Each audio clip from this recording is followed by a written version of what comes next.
Reservation system जो हमने रखा है पिछले कई सालों में, उसमें लूप होल्स बहुत ज़्यादा है। मैं SC/ST आरक्षण का समर्थक हूँ, क्योंकि मैं जब ये बात बोलूँगा तो फिर बहुत क्लिप्स कटेंगे और लोग गालियाँ भी देंगे मुझे इसके बाद, पर मैं उनसे पहले तैयार रहता हूँ। मैं तो बहुत मुखर तरीके से बात कहता हूँ कि SC/ST में भी क्लासिफिकेशन होना चाहिए जैसे OBC में होता है। बहुत सारे सिविल सर्वेंट्स जो करप्शन का रास्ता चुनते हैं वो एग्रीकल्चरल इनकम शो करते हैं बड़े पैमाने पर। यूपीएससी सिविल सर्विस में आरक्षण का खेल, विकास दिव्या कीर्ति ने किए चौंकाने वाले खुलासे। आपको बता दें, यूपीएससी सिविल सर्विस परीक्षा में IAS और IPS बनने के लिए कैंडिडेट्स द्वारा अपनाए जाने वाले कई अजीब हथकंडों का खुलासा हाल ही में हुआ है। लोकप्रिय IAS मेंटोर विकास दिव्या कीर्ति ने OBC और EWS आरक्षण के नियमों और उनके दुरुपयोग पर कुछ चौंकाने वाली बातें साझा की हैं। आपको बता दें, OBC आरक्षण के नियम और उनके दुरुपयोग। OBC आरक्षण का लाभ केवल तब मिलता है जब कैंडिडेट की और उनके माता पिता की आय निर्धारित सीमा से कम होती है। दिव्य कीर्ति ने बताया कि कई लोग अपने माता पिता की आय को कम दिखाने के लिए कृषि आय का झूठा आंकड़ा प्रस्तुत करते हैं। उदाहरण के तौर पर, अगर किसी के माता पिता सरकारी ग्रुप A की नौकरी में है तो कैंडिडेट OBC आरक्षण का लाभ नहीं ले सकता, लेकिन अगर माता पिता अपनी संपत्ति कैंडिडेट के नाम कर देते हैं तो कैंडिडेट OBC श्रेणी में आ सकता है, भले ही उसकी खुद की आय बहुत अधिक हो। दूसरा, EWS आरक्षण के नियम और उनके दुरुपयोग। आपको बता दें, EWS आरक्षण के लिए परिवार की आय की सीमा पिछले 1 साल की होती है और इसमें कृषि भूमि, घर का आकार और आय की अधिकतम सीमा शामिल होती है। दिव्य कीर्ति ने बताया कि कई लोग अपनी आय को कम दिखाने के लिए विभिन्न उपाय अपनाते हैं, जैसे कि कृषि भूमि की सीमा को पूरा ना दिखाना, फ्लैट के आकार को कम दिखाना या आय कम करने के लिए मेडिकल लीव ले लेना। इससे वे EWS आरक्षण के योग्य हो जाते हैं, भले ही उनके पास पर्याप्त संपत्ति हो।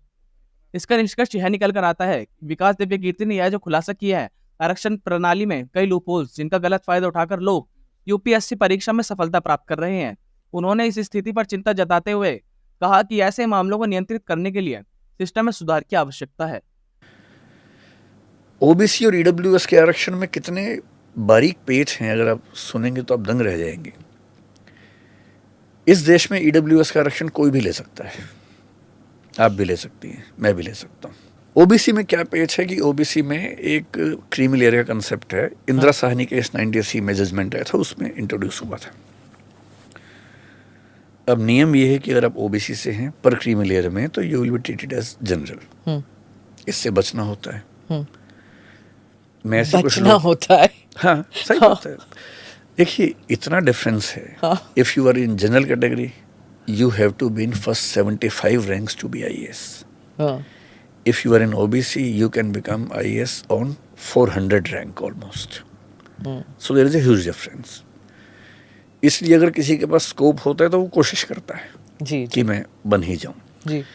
मैं पिछले 25 साल में केवल एक ऐसे दोस्त को जानता हूं जो OBC में था पर उसने OBC आरक्षण लेने से मना कर दिया। ये कहेगा कि मुझे बचपन ठीक मिला, पढ़ाई ठीक मिली, Why should I take reservation? ऐसे भी लोग हैं। जैसे एक रूल ये है कि अगर आपके फादर या मदर क्लास 1 जॉब में हैं तो आप OBC नहीं हो सकते, you get into creamy layer. आपके दोनों पेरेंट्स ग्रुप B में हैं तो भी नहीं हो सकते हैं, लेकिन ग्रुप C ग्रुप D में हैं, इनकम चाहे 8 लाख से ज़्यादा हो तो भी आप OBC में रहते हैं। अब सरकारी नौकरी वालों ने मेरे ख्याल से खेल खेला होगा कि भाई उनकी इनकम ज़्यादा है, उनके बच्चे OBC में क्यों ना आए। तो एक नियम बनाया गया कि जो B और C कैटेगरीज में हैं, C और D में, उनके बच्चों को हम OBC में रखेंगे चाहे इनकम ज़्यादा हो जाए। 8 लाख की लिमिट अभी है वैसे। फिर एक और खेल खेला गया, agricultural income will not be counted to see whether this person comes in creamy layer और नॉट। बहुत सारे सिविल सर्वेंट्स जो करप्शन का रास्ता चुनते हैं वो एग्रीकल्चरल इनकम शो करते हैं बड़े पैमाने पर। बिल्कुल। अब देखिए पेज क्या है, OBC में जो कैंडिडेट है उसकी अपनी इनकम काउंट नहीं होती है, केवल पेरेंट्स इनकम काउंट होती है। EWS में सबकी इनकम काउंट होती है 39 में। एक एग्जांपल लेते हैं, मान लीजिए कि मेरे फादर IAS ऑफिसर हैं और रिटायर होने वाले 2 साल बाद। मैं OBC में आता हूँ, लेकिन मुझे मिलेगा नहीं आरक्षण क्योंकि मेरे फादर क्लास 1 जॉब में है। उन्होंने खूब पैसा कमा लिया है, इतना पैसा उनके पास है कि मैं उस इनकम से अपना काम चला सकता हूँ ज़िंदगी भर। बहुत सारी बिल्डिंग्स खरीद ली हैं, उनका रेंट आता है कई लाख रुपए मान लीजिए। महीने का 50 लाख रेंट आता है, एग्रीकल्चर से नहीं, बिल्डिंग से। अब मुझे आईएएस बनना है और मुझे ओबीसी का आरक्षण चाहिए। जब आप रेंट कहते हैं उसका मतलब है कि वो दिख रहा है, मतलब उस पे आप टैक्स भी दे रहे हैं, वो सब एकदम विजिबल है, उतना ही मैं कह रहा उसको हूँ। आप फ्रॉड नहीं कर सकते। नहीं, जो आईटीआर में है मैं उसी की बात कर रहा हूँ। हाँ, ओके, है ना, हाँ, होगा तो 10 टाइम ज्यादा। हाँ, जो आईटीआर में मैं उसकी बात कर रहा हूँ। उसमें भी आप नहीं कर सकते, नहीं कर सकते, मैं उसी की बात कर रहा हूँ, है ना। अब मान लीजिए मुझे आईएएस बनना है, तो मैं अपने फादर से कहूँगी पापा आईएएस बनना है, जनरल से नहीं बन पाऊंगा, ओबीसी से बनना है, तो आप सपोर्ट करो। बोलेंगे कैसे? मैं कहूँगा रिजाइन कर दो आप। रिजाइन कर दिया उन्होंने। 2 साल की सर्विस बची हुई थी, पैसा अकूत कमा चुके हैं, अब 2 साल की सर्विस है, रिजाइन कर दिया। जैसे रिजाइन किया, अब मुझ पर ये सीमा लागू नहीं होती कि मेरे फादर ग्रुप 1 जॉब में है। लेकिन अब क्या लागू होता है? आईटीआर, कि मेरे फादर के पास पैसे बहुत ज्यादा हैं, क्योंकि वो नौकरी में नहीं है। अगर उनके पास 8 लाख से ऊपर की इनकम है तो मैं ओबीसी में नहीं आ सकता। तो वो क्या कर सकते हैं, मेरे फादर और मेरी मदर अपनी सारी प्रॉपर्टीज मेरे नाम कर देंगे, गिफ्ट डीड कर देंगे। अब उन दोनों की इनकम रह गई 6 लाख रुपए साल की, मेरी होगी 60 लाख महीने की।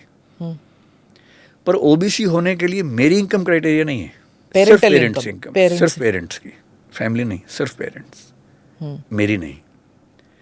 So even if I am earning 50 lakh rupees per month when I am appearing for UPSC exam, being in OBC, I am still eligible to be an OBC और पेरेंट्स ये कर देंगे, अपना इनकम बेटे के नाम कर दें या बेटी के नाम कर दें, रिजाइन भी कर दें, पेंशन भी गंवा दें, ये सब कर लेंगे। पेंशन क्यों गंवाएंगे? पेंशन तो मिलेगी उनको। नहीं, 2 इयर्स नहीं, वो डिपेंड करता है कितनी सर्विस। अच्छा, ओके, कितनी सर्विस, हाँ, ओके। और जो इस रास्ते पर चलते हैं उनको पेंशन की चिंता नहीं होती, वो अपनी पेंशन पहले बना चुके होते हैं। रिजर्वेशन कास्ट पे भी होना जरूरी है, इकोनॉमिक क्राइटेरिया कुछ एक्सटेंट तक उसमें हो तो अच्छा है।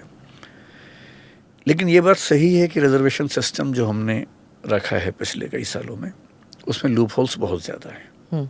जैसे कि ये मामला आप बता रही हैं, मैं आपको कुछ एग्जांपल देके समझाता हूँ। इस पे अप्लाई होगा या नहीं मुझे नहीं पता, पर आप समझ पाएंगे कि क्या मसले हैं। और मैं यूपीएससी को ध्यान रख के बात करता हूँ जी।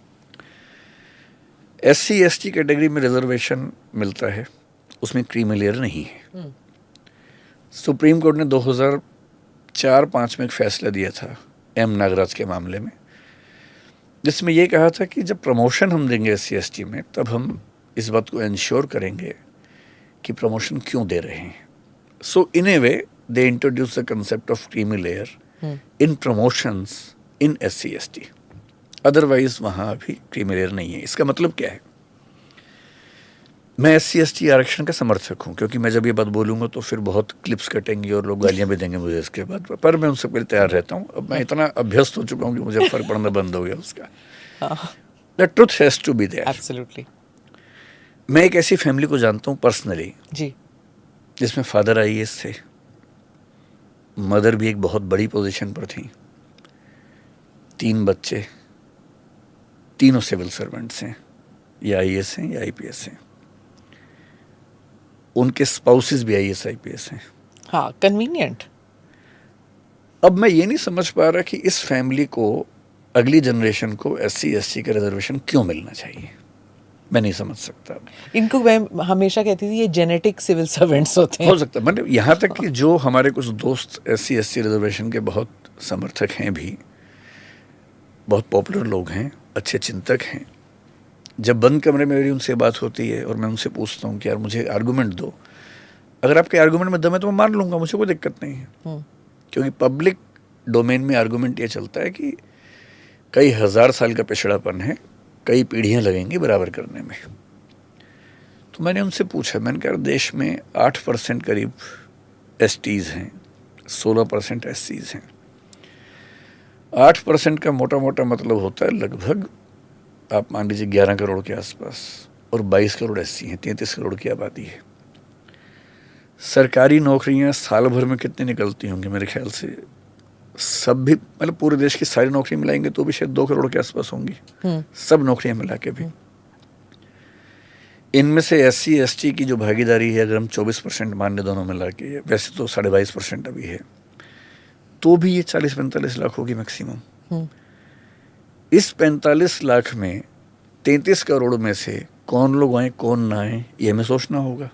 जब हम रिजर्वेशन दे रहे हैं तो साइंटिफिक होना चाहिए, लॉजिकल होना चाहिए।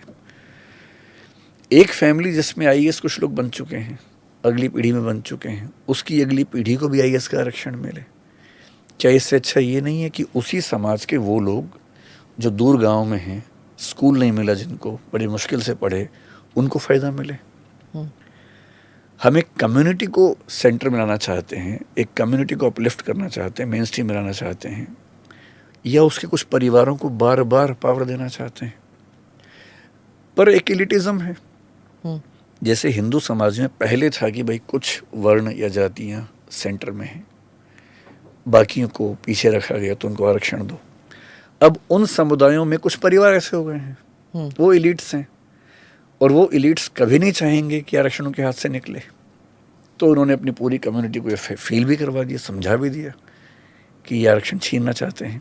जबकि सच ये है, मैं तो बहुत मुखर तरीके से बात कहता हूँ कि SC ST में भी क्लासिफिकेशन होना चाहिए जैसे OBC में होता है। अभी सुप्रीम कोर्ट में शायद कोई फैसला ऐसा है, या आपने शायद सुना होगा कि एक कमीशन है, रोहिणी कमीशन, उसकी रिपोर्ट सबमिट हुई है अभी हाल ही में, अभी आई नहीं है सामने पब्लिक डोमेन में। मेरा ख्याल है कि रोहिणी कमीशन की रिपोर्ट आने के बाद सब क्लासिफिकेशन इन SC ST, जो कि सुप्रीम कोर्ट ने खारिज किया है कई मामलों में, सरकार शायद उसको लाएगी। इस तीसरे टर्म में मेरे ख्याल से सरकार का इरादा ये होगा।